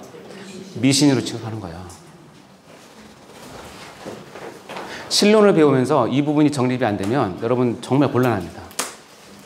하나님은 그렇게 취급받으실 분도 아니고 그렇게 취급받으시면 반드시 기분 나빠하십니다. 좀 더 성숙하면 여러분 가져간 문제가 해결 안 돼도 그 과정을 통해서 내가 하나님을 알게 되잖아요. 괜찮아요. 하나님을 알게 됐다는 거예요. 제가 전에 얘기했나요? 30년 전인가 봐. 30년 전인가? 개업을 이제 준비를 하면서 너무 힘들어서 새벽 기도에 다닐 때 제가 너무너무 급한 문제가 있어서 새벽 기도에 가서 막 기도를 했어요. 기도를 하면서 막 눈물 흘리면서 너무 도와달라고 이제 막 기도를 했는데 갑자기 저한테 그런 음성을 들은 거예요. 내가 가져간 그 문제가 지금 기억도 안 나요. 하도. 근데 절실했어요. 근데 그때 하나님께 나한테 뭐라 했냐면 딱 한마디 해주셨어요. 사랑하는 내 아들아. 많이 성경도 많이 보고 성경 공부도 많이 했는데 그거를 내가 직접 들으니까 가져간 문제가 뭘 까먹었어요. 진짜 가져간 문제가 안 되는 거예요. 사랑하는 내 아들아. 그 한마디에 모든 문제가 다. 그리고 그때 사건은 사랑하는 내 아들아라는 말 기억나지 내가 그때 가져갔던 그 어려운 문제들은 지금 하나도 기억이 안 나요. 여러분 문제가 해결되고 하나님 알면 좋죠. 그러나 문제 해결을 넘어서 그 과정을 통해서 여러분이 사랑하는 내 딸아, 사랑하는 내 아들아, 내가 너 이렇게 힘들게 한 줄 아니?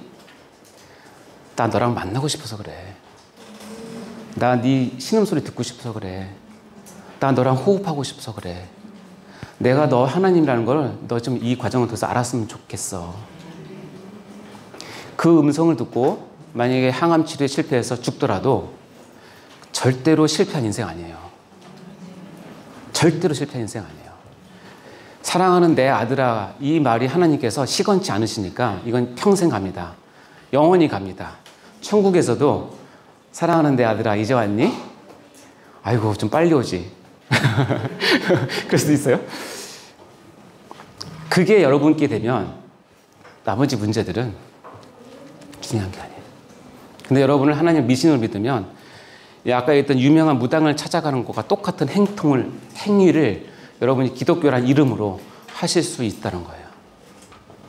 그래서 하나님 아는 것은 너무너무나 중요합니다. 자, 하나님의 속성에는 이렇게 신학자들이 정의를 해놨습니다. 이제부터는 조금 엘리트한 학습 분위기로 갑니다. 됐죠? 괜찮죠? 네. 하나님의 속성을 비공유적 특성과 공유적 특성을 나눕니다. 말이 어렵처럼 보이지만 이것은 절대적 속성이라고 하고 공유적 특성은 보편적 속성이라고 얘기합니다. 쉽게 설명하면 하나님 입장에서 하나님의 캐릭터가 있어요. 하나님의 성품이 있고 하나님의 속성이 있는데 요거는 나만 갖는 거예요. 하나님만 갖는 거야. 그리고 요거는 너희도 좀 가졌으면 좋겠어. 그래서 나만 갖고 싶어. 비공유적 특성. 너희들도 가져야 돼. 뭐예요? 공유적 특성. 자, 어렵지 않죠? 자, 비공유적 특성에는 4가지가 있어요. 이거는 하나님만 갖는 거예요. 하나님만. 독립성, 불변성, 무한성, 단일성이라고 그래요. 이것을 비공유적 특성, 하나님만 갖고 있는 속성. 자, 공유적 특성은 뭐예요? 나도 있지만, 나는 완벽하게 있지만 내 백성들도 이건 좀 가졌으면 좋겠어. 당연히 하나님은 아세요. 우리가 하나님처럼 완벽하게 가질 수는 없겠죠. 그러나 너희도 최소한 나를 본받아서 이렇게 가졌으면 좋겠어? 하고 8가지가 있어요. 읽어볼까요? 시작. 지식, 지혜, 선, 사랑, 거룩, 의, 진실, 주권. 이 8가지를 신학자들이 정의를 해놨어요. 자, 이거 2가지 이제 아시겠죠? 비공유적 특성 4가지, 공유적 특성 8가지. 이걸 제가 다시 한번 풀어서 설명드립니다. 잘 들어보세요. 이제 이게 이해가 되면 그 다음부터 쉬워요. 자, 하나님의 속성에는 2가지가 있습니다. 비공유적 속성과 공유적 속성이 있어요. 그래서 비공유적은 절대적 속성. 이건 하나님만 갖고 있는 절대적 속성이고, 공유적 속성은 뭐예요? 우리도 같이 나누는 보편적 속성이에요. 자, 종류는 금방 읽었지만 자존성, 독립성, 불변성, 무한성, 단일성은 비공유적 속성. 공유적 속성은 지식, 지혜, 선, 사랑, 거룩, 의, 진실, 주권. 혹시 여러분 가운데 지금 강도사고시 시험 보실 분 안 계십니까? 이거 매년 나옵니다. 시험에. 매년. 사람들이 헷갈리는 거 뭐냐면, 예를 들어서 이제 이런 거룩, 하나님만 거룩한 거 아닌가? 이게 착각하게 되고, 주권, 하나님만 주권 있는 거 아닌가? 이런 게 함정이 있습니다. 이런 걸 딱 캐치했다가 잘 쓰시면 여러분 다 100점 맞습니다. 자, 공통점이 있습니다. 공통점 뭐예요? 시작. 둘 다 배워서, 그러니까 지정의에서 먼저 알아야 되고, 그 다음에 깨달아야 돼요. 비공유적 속성도 공유적 속성도 배워서 깨달아야 돼요. 공통점, 주의사항. 비공유적 속성은 뭐예요? 이것을, 근데 비슷한 하나님 성품인데, 속성인데, 이것은 뭐예요? 못 미치면 안 돼요. 이건 하늘과 땅 차이죠? 이해가 되십니까? 이거는 하나님만 갖고 계시겠다고 선언을 하신 거예요. 그러니까 우리가 언감생심, 거기 넘어가면 이단이 다 여기서 나오겠죠. 자기가 독립하고 불변하고 무한하고 단일하다고 얘기를 하는 거예요. 이것은 이미 성경에 너 이거 넘어오면 안 돼. 이건 나만 갖고 있는 거야. 그 대신 나는 이런 하나님이니까 이렇게 잘 섬겨. 이해되시죠? 그러니까 여러분이 교리를 잘 배우면 절대로 이단에 빠질 수가 없고, 이단에 온 사람들에게서 한마디 훈계를 할 수 있어요. 너 그거 아니? 하나님의 속성에 비공유적 속성이 있단다. 너희 교주는 지금 여기에 저촉되는 거야. 그래서 너희는 신론 이단이야. 신론에서 어긋나서 이단이 되면 신론 이단, 종말론에서 어긋나면 종말론 이단, 구원론이 틀리면 구원론 이단, 대부분은 교회론이 틀리면 교회론 이단. 그러니까 이단이라고 하는 것도 세분화가 돼요. 아시겠죠? 물론 2개, 3개 겹치긴 하지만 너 들어보니까 너희 교주는 지금 하나님의 속성에 비공유적 속성을 침범하고 있어. 너희 집단은 신론 이단이야. 이렇게 얘기해도 되는 거예요. 그럼 그 사람이 깜짝 놀라겠죠? 형님 한 수 가르쳐 주십시오. 그럼 뭐라고 얘기해야 돼요? 뭐라고 얘기해야 돼요? 설교에 와봐. 여기가 진리가 있어. 아유, 이 바보야. 그러면서 데리고 오시면 됩니다. 그러면 제가 꽃도 주고 떡도 주고 그렇게 주시라고 얘기하겠습니다. 자, 이거는 근데 반면에 이쪽은 반면에 같은 하나님의 속성인데 이쪽은 뭐예요? 이것에 못 미치면 하나님이 이것을 허락하시면서 최소한 신자들이라면 이 정도 수준을 뭐 하세요? 요구하세요. 그러니까 이쪽은 뭐예요? 못 미치면 안 돼요. 잘 봐요. 이게 두 개가 바뀌면 어떻게 돼요? 비공유적 속성에 못 미쳐서 안 달라고, 공유적 속성에서는 그냥 안 넘보려고 그러고. 그러니까 이게 분별력이 있어야 돼요. 여기까지 이해되셨습니까? 자, 그럼 봐요. 적용을 해봅시다. 비공유적 속성은 하나님께 하나님 그거 좀 바꿔주세요 라고 기도해봐야 여러분의 기도가 안 이루어지는 대부분의 경우가 나는 하나님 안 바꿀 건데 이미 정해졌는데 그거 바꿔달라고 그러는 거예요. 하나님 독립하지 마시고 막 변하시고 나의 필요에 따라서 변해주시고 뭐 그런 거죠. 예. 안 바꿔줘. 절대 하나님 자존심 걸고 안 바꾸십니다. 이거는. 근데 이거는 뭐예요? 기도하고 얻도록 노력하고 사모하고 훈련하고 연습하고 학습해야 돼요. 그래야 이것을 얻을 수가 있어요. 이해되시죠? 하나도 어렵지 않아요. 비공유적 속성은 뭐예요? 그 대상은, 이 비공유적 속성의 네 가지 대상은 우리가 의뢰하고 우리가 신앙하고 경외하고 의지해야 될 하나님의 캐릭터 속성이에요. 하나님이 이런 분이시니까 나는 믿어. 하나님이 이런 하나님이니까 나는 정말 의지해. 그런데 반면에 이쪽은 어떻게 돼요? 훈련하고 내가 그것을 얻도록, 천국은 침노하는 자라고 한 것처럼 얻도록 뭐 해야 돼요? 훈련하셔야 돼요. 1년이 지나서 여러분 설교를 32강을 다 마치고 마친 분들과 아직 기회가 안 돼서 못 하신 분들 간에 차이가 있을까요? 없을까요? 있어요. 반드시 있습니다. 지금쯤 여러분 가운데 나타나는 현상은 제 경험상 그동안 교회 다니면서 고개를 들고 내가 다 아는 것처럼 껐덕껐덕 다니셨던 분들이 이 정도 오면 내가 하나님을 잘 몰랐네. 그 다음에 말수가 줄어들어요. 아는 척 절대 안 해요. 그게 나타나요. 어쩔 수 없어요. 하나님 앞에 서면, 하나님의 존재 앞에 서면, 하나님 말씀 앞에 서면 인격이 그렇게 변할 수밖에 없어요. 안 변한다. 대단하신 분입니다. 정말 대단하신 분입니다. 제 존경은 하지만 반드시 하나님께서 은혜 주셔서 변하시기 바랍니다. 아멘. 자, 이해가 되셨죠? 자, 그러면 제가 비공유부터 간단하게 가겠습니다. 이건 다 아시는 건데요. 비공유적은 네 가지가 있습니다. 시작. 독립성, 불변성, 무한성, 단일성. 독립성은 뭐냐면 하나님이 스스로 계셨다는 거예요. 산이 생기기 전 땅과 세계도 주께서 조성하기 전, 곧 영원부터 영원까지 주는 뭐다? 하나님이시다. 예. 우리가 누리고 있는 이 공간과 시간과 이 모든 것이 있기 전부터 하나님은 하나님이시라는 거예요. 이게 독립성이에요. 그리고 가장 유명한 독립성의 말은 나는 스스로 있는 자다. 예. 불변성은 영원히 동일하시다는 거예요. 읽어볼까요? 시편 120편 말씀 시작.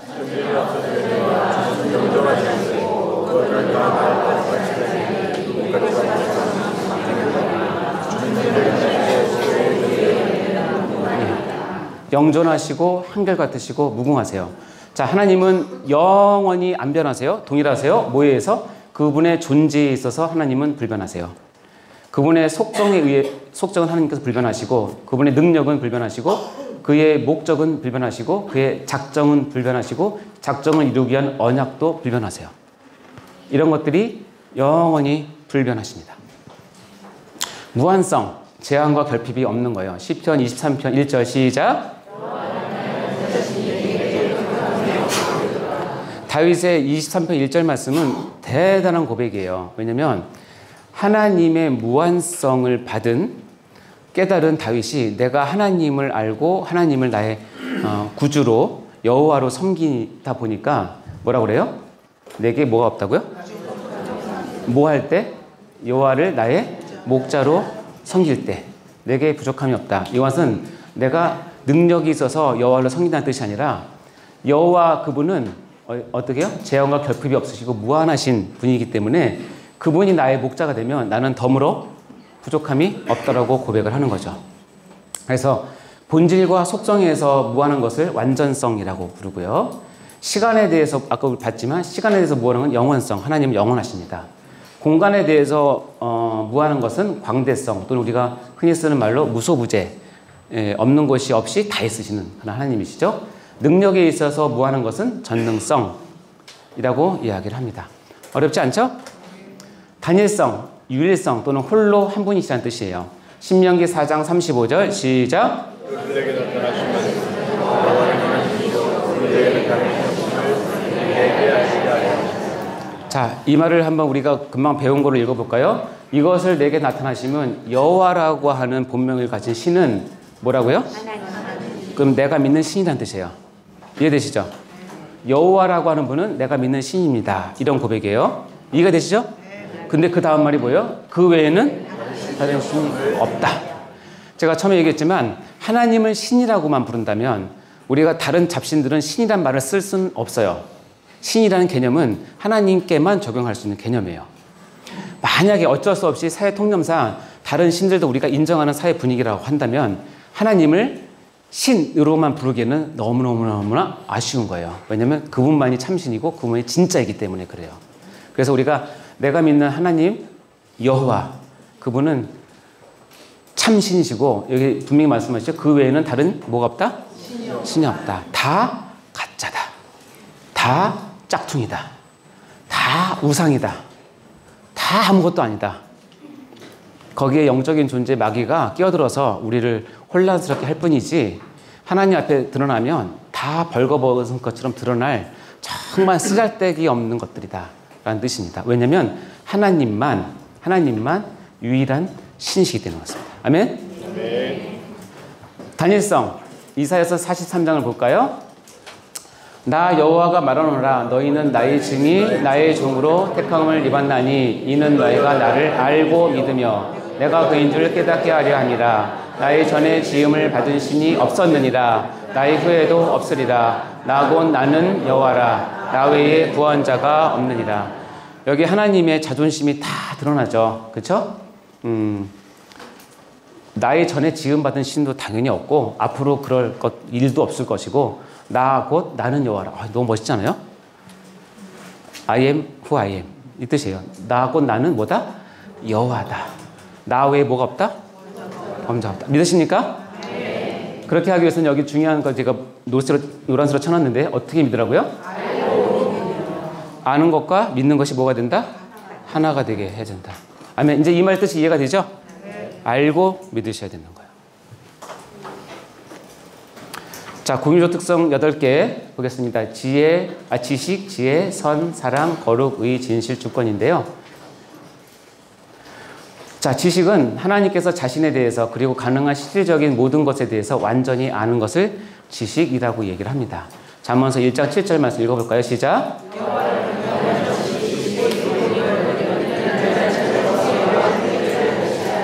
네, 지식의 근본은 여호와를 뭐 하는 것? 여호와를 경외하고 여호와를 아는 것이 지식의 근본이에요.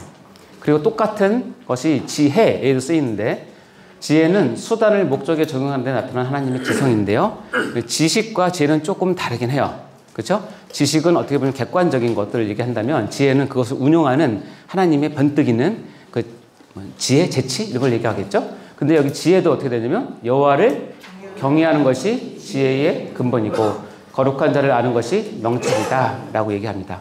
그리고 이 지혜는 예수 그리스도의 별명이기도 하세요. 여기 보면 여호와께서 그 조화의 시작 그 태초에 일하시기 전에 나를 가지셨으며 만세 전부터 태초부터 땅이 생기기 전부터 내가 세움을 받았나니. 여기서 내라고 하는 의인화된 것은 누구냐면 지혜를 얘기하는데 이 지혜는 결국 예수 그리스도를 뜻하는 단어입니다. 그래서 지혜는 여러분이 다 지혜를 가지시기 바랍니다. 자, 여기 보면 지혜를 말하는데 이것은 세상의 지혜가 아니고 세상에 없어질 통치자들의 지혜도 아니고 오직 은밀한 가운데 하나님의 지혜를 말하는 거예요. 하나님의 지혜의 특징 3가지가 있는데 녹색으로 되어 있는 거 볼까요? 감추어졌어 지금까지. 그리고 어떻게 해요? 근데 미리 정하신 거예요. 세상 사람들은 알지 못해요. 이것이 하나님의 지혜의 특징이에요.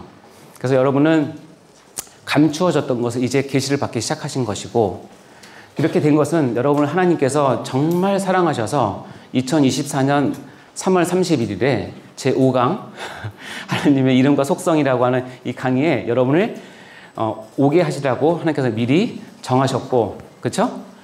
이렇게 와서 여러분이 지금 하나님의 지혜를 배우는 것이고, 이것은 여러분 밖에 있는 사람들은 죽었다 깨어나도 알지 못해요. 그동안 여러분이 죽었다 깨어나도 알지 못했다가 이제 다시 깨어났죠? 축하합니다. 이게 지혜입니다. 선. 하나님께서 자신의 모든 피조물들을 후하고 친절하게 대하시는 성품. 아이고, 여기서 강조를 해야 되는데, 하나님은 착하세요. 선. 이거 쉬운 말로 하나님은 뭐 하시다? 착하시다. 다시 한번 하나님 뭐 하시다? 그럼 나도? 아멘? 나 원래 좀 그래. 나 원래 쭉 삐뚤어져 있거든? 너네가 이해해라. 이런 거 하는 게 안 통해요. 하나님 뭐 하시다? 선하시다. 여호와는 좀 읽잖아요? 그러면 이제 나는 하나님을 본받아 은혜롭고 긍휼이 많고 인자심이 크고 선대하고 긍휼을 베풀어야 돼요.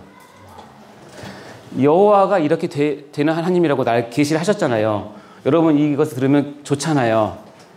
근데 동일하게 이제 수업을 하셨으니까 그럼 나도 하나님을 본받아 은혜롭고 긍휼이 많고 인자하시고 선대하고 긍휼을 베푼다라고 얘기를 하고, 한마디로 말하면 나 착해 이렇게 하시는.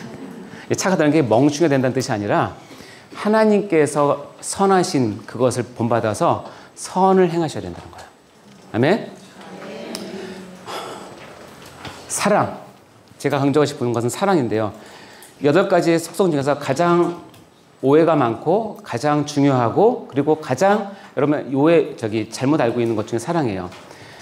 사랑은 물론 좋은 거예요. 그러나 하나님께서 말하시는 속성에 있는 사랑은 우리가 알고 있는 사랑하고 조금 다를 수 있어요. 뭐가 다르냐면 로마서 5장 8절 읽어볼까요? 시작. 우리가 아직 죄인 되었을 때 그리스도께서 우리를 위하여 죽으시고 하나님께서 우리에 대한 자기의 사랑을 확증하셨다. 하나님께서 누구의 사랑을 확정했대요? 자기의 사랑을 확정했어요. 우리가 안다면, 사랑하면 어떻게 해요? 자기의 사랑이면 잘해주고 선대해주고 은혜 베푸시고 또 잘되게 해주고 모든 어려움을 다 해결해주는 그걸 사랑이라고 할 수 일부긴 하지만, 근데 하나님은 기가 막히게 자기의 사랑을 확장하셨는데 방법이 뭐예요? 예수 그리스도를 죽게 하심으로 뭐 했다? 자기의 사랑을 확증하신 거예요. 그래서 성경에 말하는 하나님께서 원하시는 사랑은 완벽한 사랑인데, 이것은 뭐냐면 읽어볼까요? 하나님의 뭐예요? 사랑을 하되 누가 만족해야 된다는 거예요? 내가 하나님께서 사랑을 받되 누가 만족해야 돼요? 다시 한번 물어봅니다. 내가 하나님께서 사랑을 받되 내 만족, 내 충족, 내 기준에 맞는 사랑을 요구하면 그것이 하나님의 기준에 맞으면 다행이지만, 하나님 자기 만족적 사랑을 하나님께서 포기하시면서까지 나를 사랑하지는 않으세요. 그래서 우리가 항상 나오는 것은 하나님의 사랑과 공의가 별개라고 생각하는데 이것은 하나예요. 하나님은 하나님의 공의를 조금도 훼손하지 않고 우리를 사랑하시길 원하세요. 그래서 우리도 어떻게 해요? 하나님께 사랑을 요구할 때 하나님의 공의와 사랑이 완벽하게 이루어지는 그 접점에서 내가 하나님의 사랑을 요구하고 하나님의 사랑을 받고 나도 하나님을 사랑해야 되는 거예요. 아멘? 근데 사랑이 너무나 많이 오염이 돼 있어서 다 자기 중심적이고 자기 이익적이고 자기 계산적이고 자기 기준이에요. 근데 하나님은 여러분의 기준과 여러분의 계획에 놀아나시는 분이 아니세요. 하나님은 정하셨어요. 하나님이 만약에 그렇게 기준이 없으시다면 자기의 사랑을 확증하는 방법을 어떻게 자기 독생자 예수를 십자가에 못 박혀 죽이면서까지 사랑하시냐는 거예요. 그 사랑이 우리가 받을 사랑이라는 것이고 그 사랑이 우리를 세우는 사랑이라는 뜻입니다. 여러분, 자녀를 키울 때 저는 모르겠어요. 요즘에 교육 방법이 자녀의 길을 꺾지 않기 위해서 오냐 하는 것이 그건지 모르겠지만 성경에 보면 하나님의 이 사랑을 자녀 교육과 너무 밀접하게 얘기를 하세요. 잠언서 볼까요? 아이의 마음에는 미련한 것이 얽혔으나 징계하는 채찍이 그를 멀리 쫓아내. 징계하는 채찍 아까 했지만 부모 입장에서 사랑이에요. 우리가 가장 이해하기 쉬운 거는. 그럼 뭐 해야 된다? 징계하는 채찍을 갖는 것이 사랑이에요. 근데 가만히 보면 하나님이 우리를 징계를 많이 하시죠. 잠언 23절 13절 시작.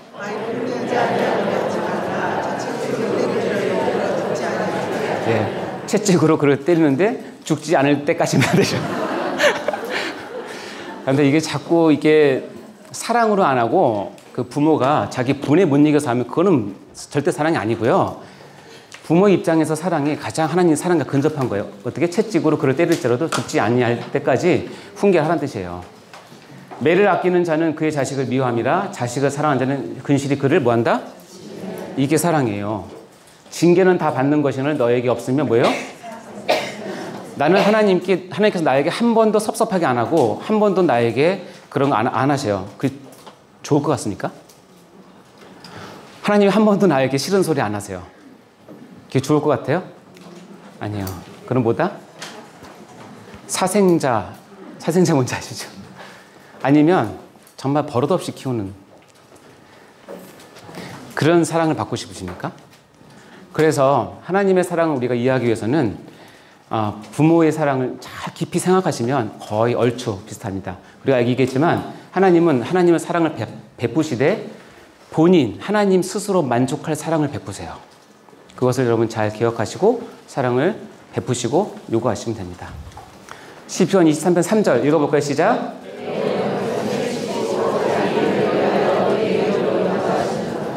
내 영혼을 소생시키시고 자기 이름을 위하여. 이게 누구예요? 하나님. 내 영혼을 소생시키고 나에게 축복하시고 나를 구원시키시는 가장 근본적인 이유는 뭐냐면 하나님의 이름을 위해서요. 네.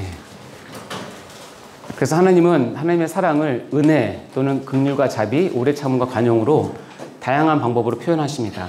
은혜는 거저주는 하나님의 무한하신 사랑을 얘기하는 것이고, 긍휼과 자비는 형편없이 비참한 우리를 불쌍히 여기시는 사랑을 얘기하는 것이고, 오래 참음과 관용은 뭐예요? 내가 하나님 앞에 잘못해도, 내가 하나님 앞에 교만해도, 또는 잘 오해해서 잘못을 하더라도 오래 참으시고 관용해 주는 것이 하나님의 뭐다? 사랑이라는 겁니다. 자, 거의 다 왔습니다. 거룩은 우리가 전에 배웠죠? 거룩한 것이고, 이건 뭐예요? 구별. 기억나십니까? 분리라든가 구분이 아니라 어떻게 되는 거죠? 그곳에 들어가서 똑같이 있지만 구별된 것을 거룩이라고 얘기합니다. 하나님은 우리에게 거룩을 요구하십니다. 마지막 의. 상 줄 자에게 상 주고 벌 줄 자에 벌 주시는 속성이 바로 뭐예요? 하나님의 의예요.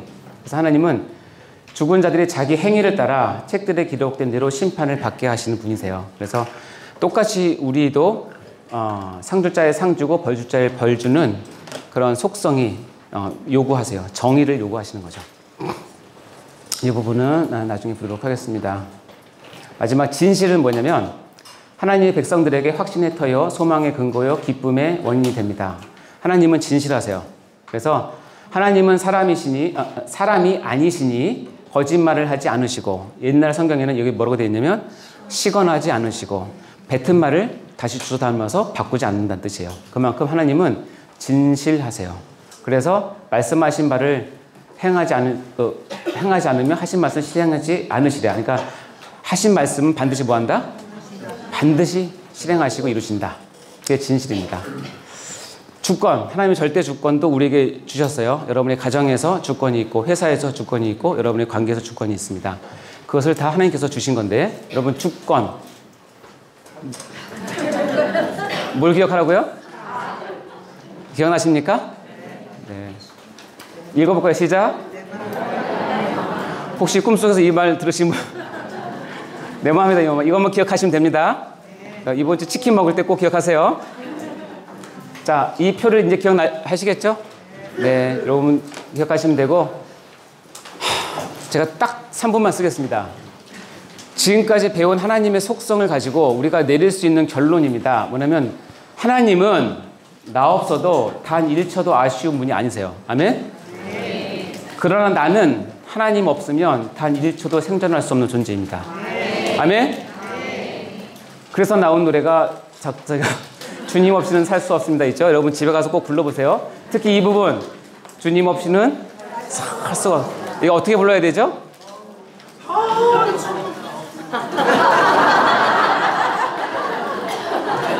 마음을 다해서 부르셔야 됩니다. 아, 네, 오늘 부르려고 했는데 시간이 없어서 정말 죄송합니다, 여러분. 제가 다음에 시간 되면 하겠습니다. 주님 없이는 살 수가 없습니다. 근데 너무 감사한 건 담임 목사님이 어떻게 이런 부분들을 그렇게 잘 표현하실까. 담임 목사님 하나님을 경험한 분이시기 때문에 가능한 거예요. 여러분들 이렇게 고백하시기 바랍니다. 자, 이 말 이해되셨죠? 한 가지만 더 하겠습니다. 그러면 하나님이 그런 분이시라면 교회에 빗대면 교회는 나 없이도 얼마든지 존재 가능합니다. 그러나 나는 교회 없으면 절대로 존재가 불가능합니다. 교회는 나 없이도 얼마든지 존재 가능하지만 나는 교회 없으면 절대로 존재 불가능한 존재이기 때문에 교회가 나를 필요하는 것이 아니라 뭐예요? 내가 교회를 절대로 필요하는 것입니다. 이게 신론을 배우면서 여러분이 가야 될 목적지예요. 아멘? 자, 1번, 2번 읽어볼까요? 1번 시작!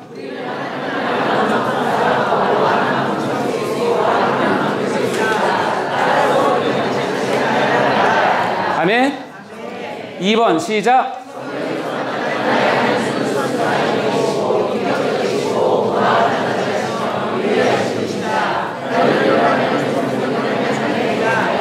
축하합니다, 여러분. 이런 하나님을 성시는 자녀가 되신 것을 정말로 축하합니다. 3번 시작!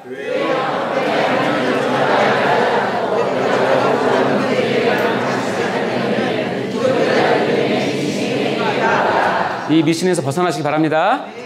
4번 시작!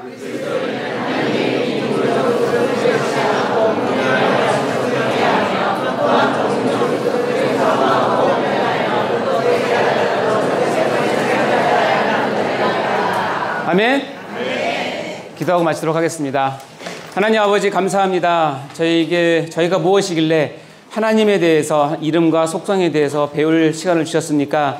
하나님, 우리가 하나님 앞에 설 때마다 두렵고 떨리는 마음으로 서게 하여 주시고 특별 계시를 통해서 계시된 이 하나님의 자기의 계시를 우리가 내 마음에 굳건히 담아서 더욱더 성숙한 신앙인으로 하나님 앞에 정말로 신앙인으로 잘 설 수 있도록 축복하여 주옵소서.